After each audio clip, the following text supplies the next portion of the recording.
ॐ तव कथामृतं तप्तजीवनं कविभिरीडितं कल्मषापहं श्रवणमङ्गलं श्रीमदाततं भुवि गृह्णन्ति ये भूरिदा जनाः। श्री श्रीरामकृष्ण कथामृत प्रसंग पंचम खंड पृष्ठ 125। मठ जेतेबेले प्रतिष्ठा हैला सुरेन्द्र कहउछन्ति आमे माने तो गृहरे जड़ी पड़ी मरु, एठारे आम मानकर शांतिर गोटे स्थान देव, मनर क्रांति टिके दूर करिबु, अपवित्रता हाथरू मुक्त हेबु। एथिपाई मठ करिबा दरकार। वास्तविक मठ आश्रम एगुड़िक कहीं ना सेठाकु जाई मनीष टिके पवित्र भाव पाइब, पवित्र जीवन यापनर प्रेरणा पाइब। सेमाने लोकालय मठ आश्रम न करी पहाड़ पर्वतरे तो जीवन अतिबाहित करि पारिथान्ते। ठाकुरंग निर्देश रे सेमाने ताहा करि नाहंती। ठाकुरे चाहिथिले सेमाने संसारी मानंग मध्यरे रही सेमानंकु मार्ग देखाइबे। सेमाने जदि संसाररु संपूर्ण विच्छिन्न होई निजर ध्यान धारणा नहीं रही थान्ते ताहले सेथिरे संसारी मानंकर कौनसी उपकार होई न थान्ता। सेमानंक जीवन केवल सेमानंक निज पई होई थान्ता, जगतर कौनसी कामरे लागी न थान्ता। बौद्ध धर्मरे अछि बोधिसत्व माने मुक्ति चाहती नहीं, अन्यर कल्याण पाई, अन्य को मुक्तिर मार्गरे नहीं जावा पाई सेमाने जन्मे जन्मे देह धारण करती। स्वामीजी एथिपाई कहिछन्ति बुद्धं को मु खूब उच्च स्थान प्रदान करे, कारण से निज पाई किछि करि नाहंती, निजर मुक्ति मध्य चाहि नाहंती। जगत को मुक्त करिया पाई तांकर साधना। यह विशेष ध्यान देवार विषय जे अवतारंक आविर्भाव निज पाई नुहे, समस्तंक पाई।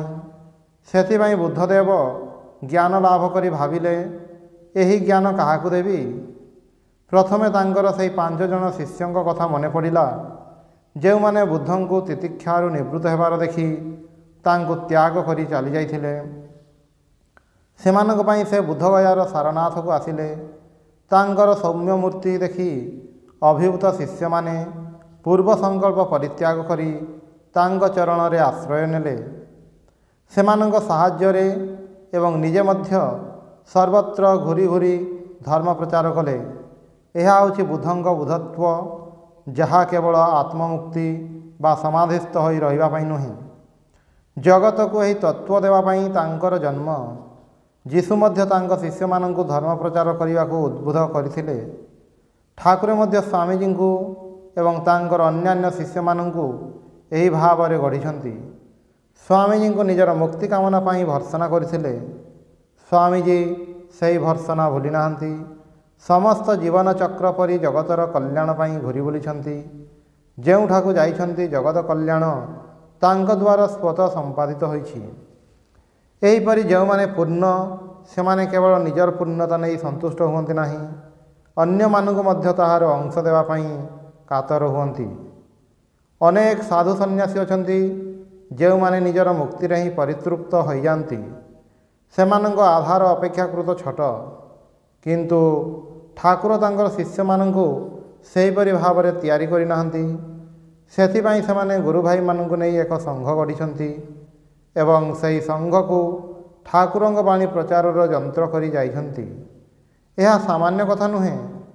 सही समय रे एपरि संघ प्रतिष्ठा करिवार कल्पना कहार हेले नथिला। ठाकुरंगर मध्य थिला कि नाही स्पष्ट बुझा जाय नाही। निश्चय थिला, कारण से प्रेरणा जगाई नथिले सेमाने किपरि कले। असुस्थ अवस्था रे ठाकुरे दिने कहिथिले, मोर देहटा काहेकि जाउ नाही जानिछ, तुमे माने रास्तारे कांदी घुरी बुलिब, एथिपाई एही देहटा को छाड़ी पारु नाही। सांसारिक बंधन जेपरि थाए सेहीपरि गोटे बंधन मध्यरे से शिष्य मानंकु रखिबाकु चाहिछन्ति। यह बेस बुझा जाए, कारण गोटे जगार कहउछन्ति तुमे माने समस्ते मो सामनारे बस, भगवान को नाम कर, मु देखिबी कही आनंद करुछन्ति। एही जे एका संगरे समस्तଙ୍କୁ देखिबार इच्छा, तांकर सही इच्छा ही परे संघ रूपरे पूर्णता लाभ कले। स्वामी शिवानंद कहिथिले संघर कल्पना आम मानंक कहार मध्य नथिला, ଆମେମାନେ ସାଧୁ ହେବୁ, ତପସ୍ୟା କରିବୁ, ଏତିକି ମାତ୍ର ଜାଣିଥିଲୁ। ତାଠାରୁ ବେଶୀ କିଛି ଭାବିନାହୁଁ। ଠାକୁରଙ୍କ ଦେହତ୍ୟାଗ ପରେ ପ୍ରଥମେ ପ୍ରାୟ ସମସ୍ତେ ଗୃହକୁ ଫେରି ଯାଇଥିଲେ।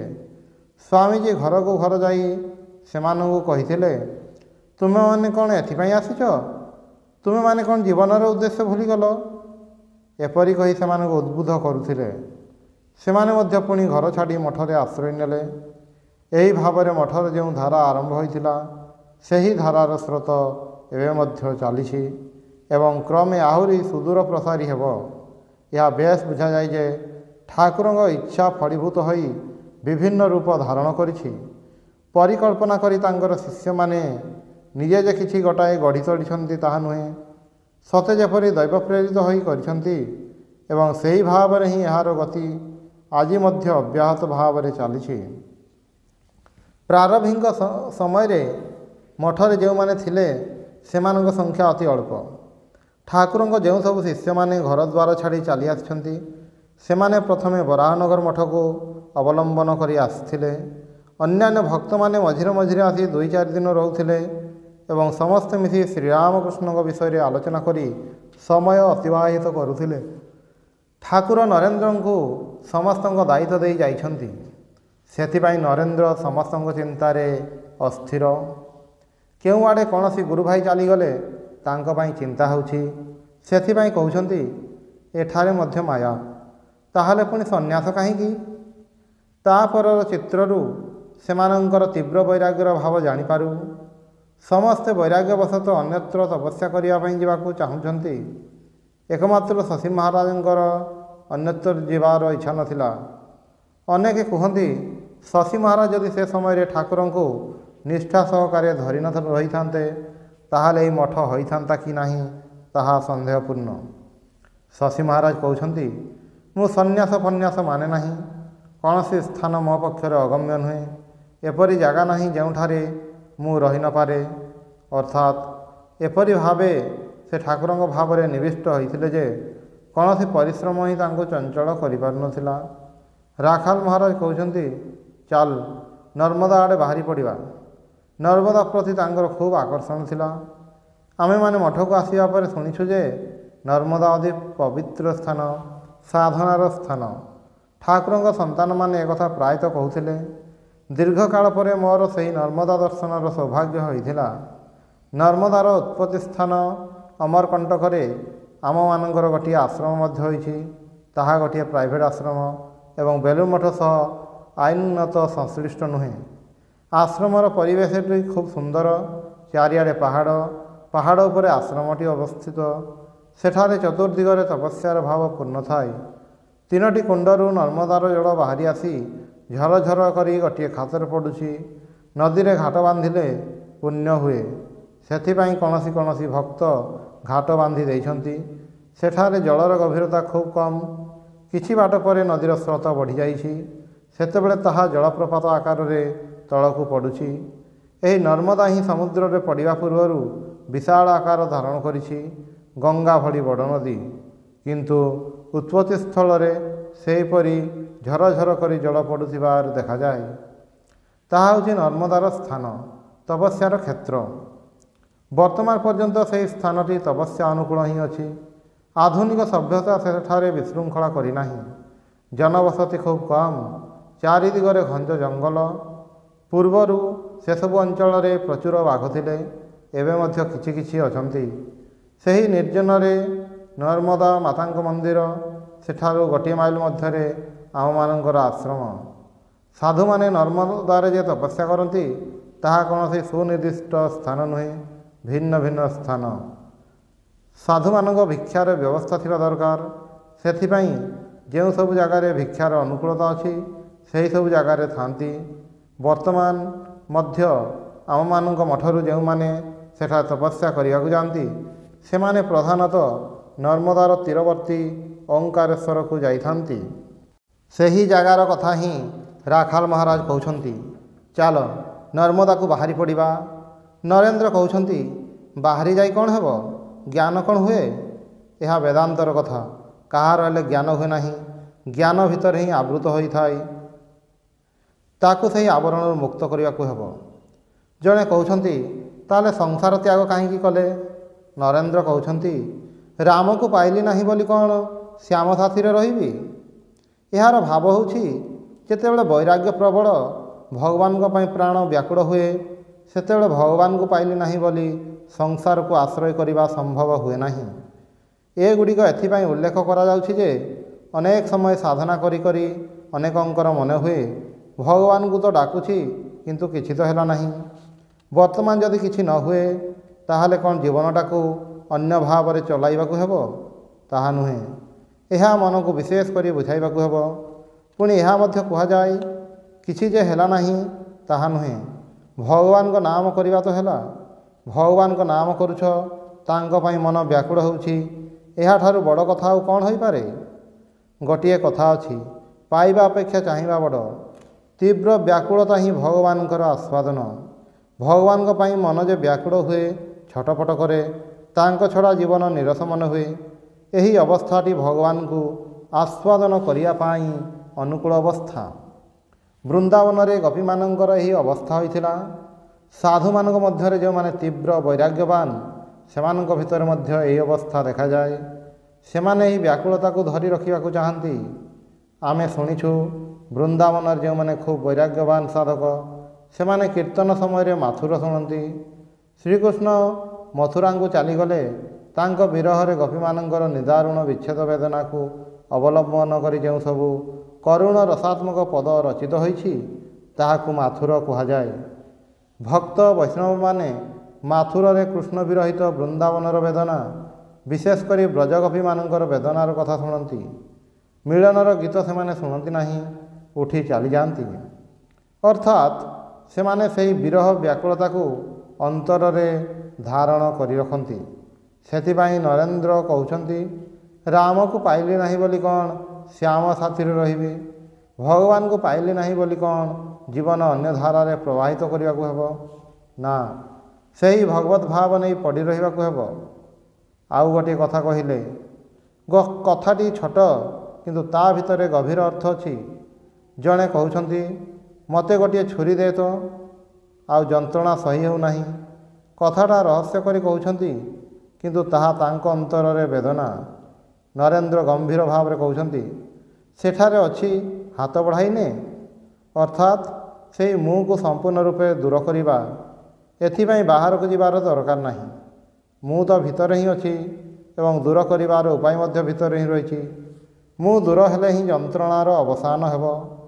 ମୁଁ ମାନେ ଅହଙ୍କାର, ଯାହା ସବୁ ଯନ୍ତ୍ରଣାର ମୂଳ।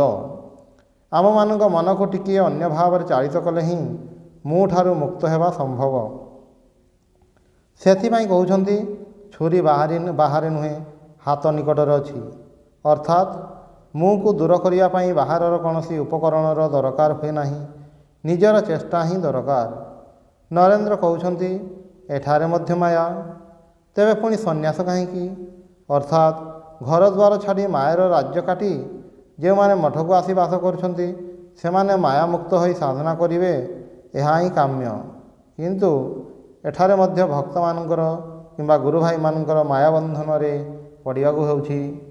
ରାଖାଲ କହୁଛନ୍ତି ସେ ଗୋଟିଏ ବହିରେ ପଢ଼ିଛନ୍ତି ଯେ ସନ୍ନ୍ୟାସୀମାନଙ୍କର ଏକା ସାଙ୍ଗରେ ରହିବା ଉଚିତ ନୁହେଁ, ତାହାଦ୍ୱାରା ସନ୍ନ୍ୟାସୀ ନଗର ସୃଷ୍ଟି ହୁଏ।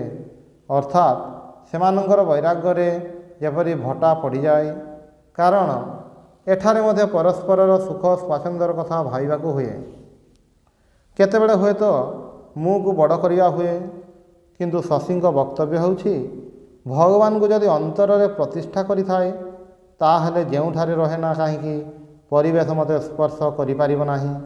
କୌଣସି ସ୍ଥାନ ଆଉ ମୋର ସାଧନା ମାର୍ଗରେ ପ୍ରତିକୂଳତା ସୃଷ୍ଟି କରିପାରିବ ନାହିଁ। ଏହାପରେ ରାମବାବୁଙ୍କ କାଙ୍କୁଡ଼ଗାଛିର ଉଦ୍ୟାନର କଥା ଉଠିଲା। ନରେନ୍ଦ୍ର ରାଖାଲଙ୍କୁ କହିଲେ ରାମବାବୁ ମାଷ୍ଟର ମହାଶୟଙ୍କୁ ଜଣେ ଟ୍ରଷ୍ଟି କରିଛନ୍ତି। ମାଷ୍ଟର ମହାଶୟ କହୁଛନ୍ତି କାହିଁ, ମୁଁ ତ କିଛି ଜାଣିନାହିଁ। ପରର କଥା ଆମେମାନେ ମଧ୍ୟ ଜାଣିନାହୁଁ। ମନେ ହୁଏ ରାମବାବୁଙ୍କ ଇଚ୍ଛା ଥିଲା କିନ୍ତୁ ତାହା କରିପାରିନାହାନ୍ତି। ତେବେ ଏତିକି ଶୁଣାଯାଏ ଯେ ରାମବାବୁଙ୍କ ଦେହ ତ୍ୟାଗ ପରେ ସେହି ଉଦ୍ୟାନ ଗୃହ ନେଇ ତାଙ୍କ ତ୍ୟାଗୀ ଶିଷ୍ୟମାନଙ୍କ ମଧ୍ୟରେ ଓ ତାଙ୍କ ସ୍ତ୍ରୀ କନ୍ୟାମାନଙ୍କ ମଧ୍ୟରେ ବିରୋଧ ଦେଖାଦେଇଥିଲା। ରାମବାବୁଙ୍କର କେତେଜଣ ତ୍ୟାଗୀ ଶିଷ୍ୟ ଥିଲେ ଆନୁଷ୍ଠାନିକ ସନ୍ନ୍ୟାସୀ ନହେଲେ ମଧ୍ୟ ରାମବାବୁ ସେମାନଙ୍କୁ ସନ୍ନ୍ୟାସ ଦେଇଥିଲେ। ତ୍ୟାଗୀ ହୋଇଥିବାରୁ ଆଶ୍ରମର ପରିବେଶ ସୃଷ୍ଟି କରି ସେମାନେ ସେହି ଜାଗାରେ ଥିଲେ। ଠାକୁରଙ୍କର ପୂଜାଦି ହେଉଥିଲା। ରାମବାବୁଙ୍କ ପୁତ୍ର ନଥିଲା। ସ୍ତ୍ରୀ ଓ କନ୍ୟାମାନେ ସେହି ସମ୍ପତ୍ତି ଦାବି କରିଥିଲେ। ତ୍ୟାଗୀ ସନ୍ତାନମାନଙ୍କ ସହିତ ସ୍ତ୍ରୀ କନ୍ୟାମାନଙ୍କର ଏହି ବିବାଦ କୋର୍ଟ ପର୍ଯ୍ୟନ୍ତ ଯାଇଥିଲା। ମାମଲାର ପରେ ଠିକ୍ ହେଲା, ଯେହେତୁ ଆଶ୍ରମ ଭାବରେ ତାହା ଗଢ଼ି ଉଠିଛି ଏବଂ ରାମବାବୁଙ୍କର ମଧ୍ୟ ସେହିପରି ଇଚ୍ଛା ଥିଲା, ଅତଏବ କାହାରି ମଧ୍ୟ ବ୍ୟକ୍ତିଗତ ମାଲିକାନା ରହିବ ନାହିଁ। ଏହାପରେ ଠାକୁରଙ୍କ ଆଳତୀର ବର୍ଣ୍ଣନା ଅଛି। ଠାକୁରଙ୍କ ଆଳତୀରେ ବର୍ତ୍ତମାନ ଯେଉଁ ଗୀତଟି ବୋଲା ହୁଏ, ସେତେବେଳେ ତାହା ହେଉନଥିଲା। ଆଳତୀର ସ୍ତବ ମଧ୍ୟ ସେତେବେଳେ ରଚିତ ହୋଇନଥିଲା। କାଶୀରେ ଶିବଙ୍କ ଆଳତୀରେ ଯେଉଁ ଗୀତ ବୋଲା ହୁଏ, ସ୍ୱାମୀଜୀ ତାହା ହିଁ ଏଠାରେ ପ୍ରବର୍ତ୍ତନ କରିଥିଲେ। ଠାକୁରଙ୍କ ପୂଜା ପଦ୍ଧତି ସେତେବେଳେ ମଧ୍ୟ ରଚିତ ହୋଇନଥିଲା। ସଂସ୍କୃତ ଭାଷାରେ ଅଭିଜ୍ଞ ଶଶୀ ମହାରାଜ ସଂସ୍କୃତରେ ମନ୍ତ୍ର ରଚନା କରି ଠାକୁରଙ୍କ ପୂଜା କରୁଥିଲେ। ସ୍ୱାମୀଜୀଙ୍କ ଦ୍ୱାରା ଠାକୁରଙ୍କ ପ୍ରଣାମ ମନ୍ତ୍ରଟି ଅନେକ ପରେ ରଚିତ ହୋଇଛି। ତାପରେ ଦେଖାଯାଉଛି ମଣିଙ୍କୁ ରାତିରେ ନିଦ ହେଉନାହିଁ। ସେ ଉଠି ଚାରିଆଡ଼େ ଘୁରୁଛନ୍ତି, ଭାବୁଛନ୍ତି ସମସ୍ତେ ହିଁ ଅଛନ୍ତି, ସେହି ଅଯୋଧ୍ୟା ଅଛି, କେବଳ ରାମ ନାହାନ୍ତି। ସମସ୍ତେ ଠାକୁରଙ୍କ ଅଦର୍ଶନ ଜନିତ ବେଦନାରେ ପୀଡ଼ିତ। ପୂର୍ବରୁ କାଶୀପୁର ଉଦ୍ୟାନକୁ ଭକ୍ତମାନେ ଆସିଲେ ଆନନ୍ଦର ହାଟ ବସୁଥିଲା। ବର୍ତ୍ତମାନ ସମସ୍ତଙ୍କ ମନରେ ଅସହ୍ୟ ବେଦନା। ଓଂ ନିରଞ୍ଜନମ୍ ନିତ୍ୟମନନ୍ତରୂପମ୍ ଭକ୍ତାନୁକମ୍ପାଧିତ ବିଗ୍ରହଂ ବୈ ଈଶାବତାରಂ ପରମେଶମିଡ୍ୟଂ ସଂଗ୍ରାମକୃଷ୍ଣଂ ଶିରସା ନମାମି।